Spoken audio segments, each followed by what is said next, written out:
Alexander the Great. The name itself conjures images of unbridled ambition, strategic genius, and a visionary who carved an empire stretching from Greece to India. We see him in countless historical dramas and epic poems, his bronze statues gazing stoically across modern city squares.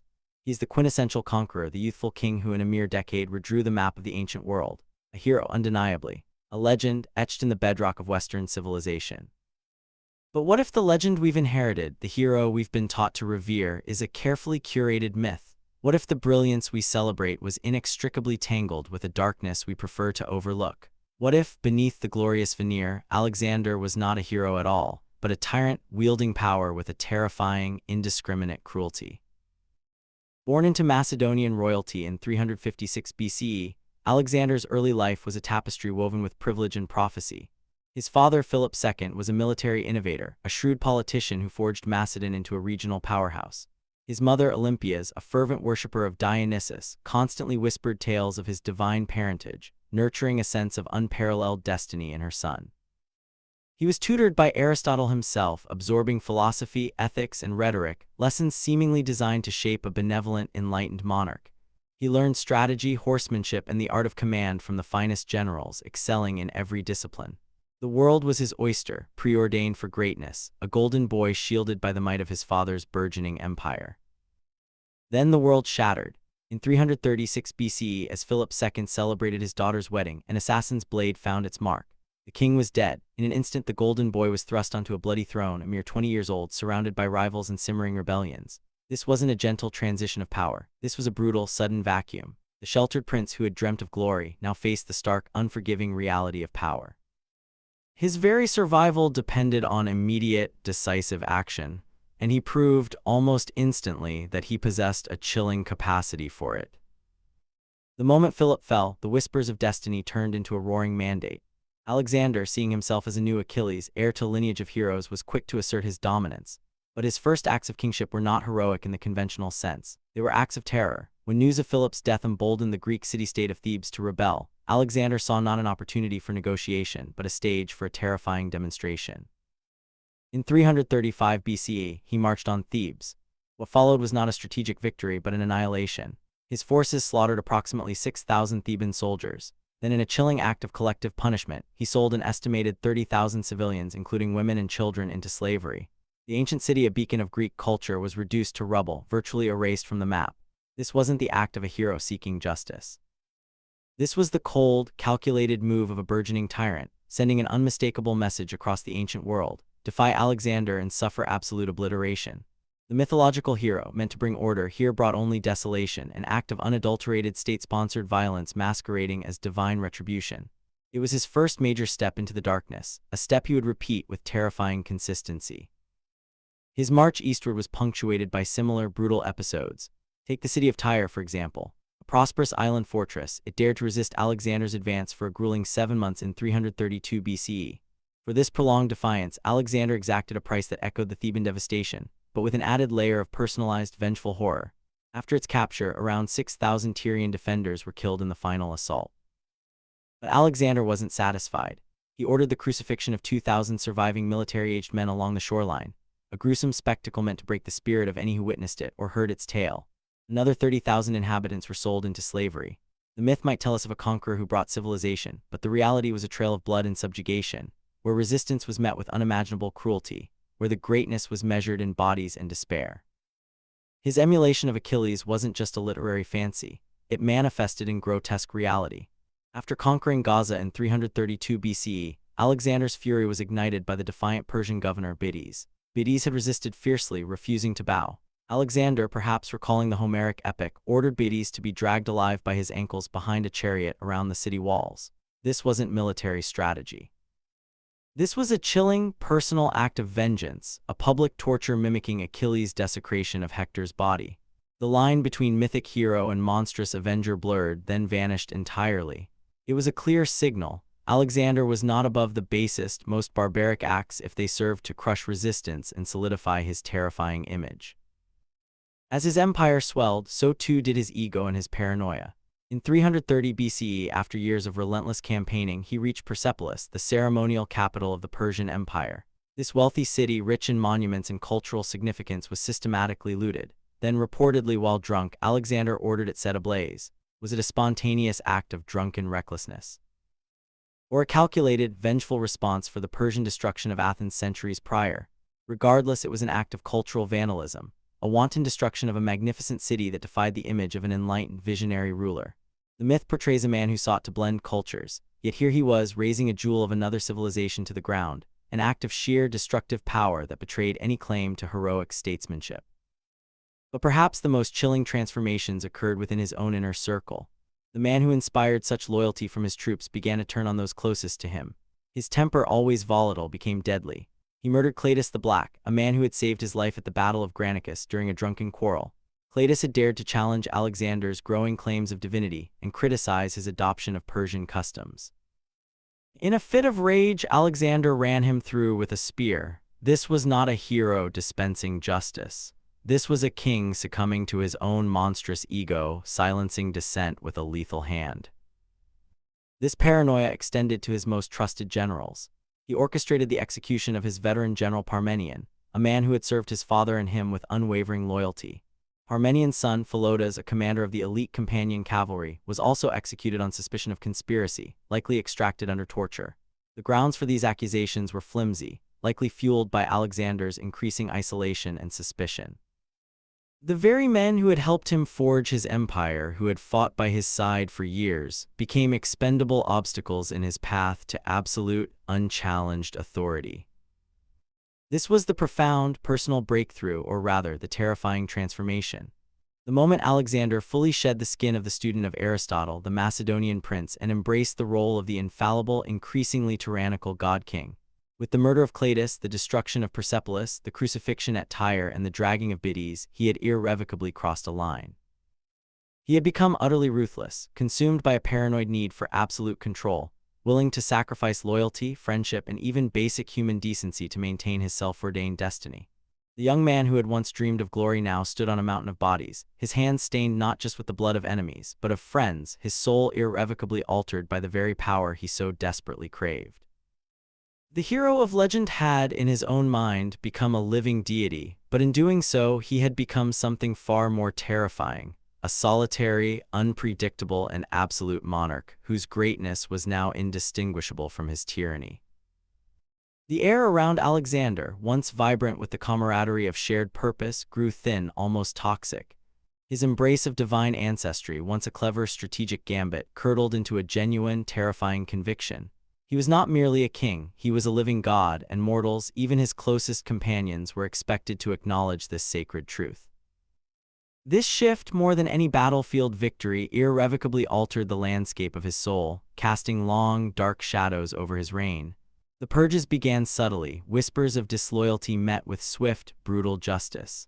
Philotas, a trusted cavalry commander, fell under suspicion, tried under torture, and executed. His father, Parmenion, one of Philip's old generals, a pillar of the Macedonian army, was murdered by Alexander's order, a preemptive strike born of paranoia, not evidence. The message was chillingly clear. No one was safe, no loyalty absolute enough to withstand the emperor's increasingly volatile whims. This was no longer the Alexander who rode fearlessly into battle alongside his men, sharing their hardships. This was a man consumed by the intoxicating fumes of absolute power, insulated by a court increasingly filled with sycophants and haunted by the ghosts of his own making. His adoption of Persian dress and customs, a pragmatic move to integrate his vast new empire, was seen by his loyal Macedonians as an abandonment of their heritage, a further sign of his transformation into something alien, something monstrous. The chasm between the god-king and his mortal subjects widened, filled with suspicion and resentment. It was in this deepening solitude, this self-imposed exile from the human condition, that Alexander embarked on his famed journey to the Siwa oasis, deep within the Egyptian desert. Here, amidst the shimmering heat and ancient sands, stood the temple of Amun. Tradition holds that the high priest of Amun-Ra greeted Alexander, addressing him as son of Amun. For Alexander, this was more than a mere courtesy or a political blessing from a subjugated people. It was an affirmation, a divine validation of his innermost belief. The myth proclaims this as the moment Alexander truly became a god, destined for unparalleled glory. But the rational, symbolic truth reveals a deeper, more poignant narrative. Alexander's journey to Siwa wasn't merely a quest for divine endorsement. It was a desperate pilgrimage for self-justification. To be the son of Zusammen was to transcend the messy, mortal legacy of Philip, a father Alexander both revered and resented. It allowed him to claim a lineage free from the earthly constraints of his Macedonian past, a past that now felt too small, too mortal for his boundless aspirations. This divine parentage became the bedrock of his psychological edifice, the ultimate validation for his unparalleled ambition and the increasingly ruthless methods he employed to achieve it. He needed to believe he was a god to reconcile the vastness of his dreams with the inherent limitations of human action, to quiet the internal dissonances created by the bloodshed and the betrayals. The myth spoke of a god made manifest. The reality was a man desperately constructing a psychological fortress against the overwhelming weight of his own actions and the crushing burden of his self-ordained destiny. The most infamous rupture, a wound that would never truly heal, occurred in Maracanda. Drunk on wine and power, Alexander engaged in a furious argument with Cletus the Black, a beloved veteran, a man who had saved Alexander's life at the Granicus River, a man who had served Philip and then Alexander with unwavering loyalty.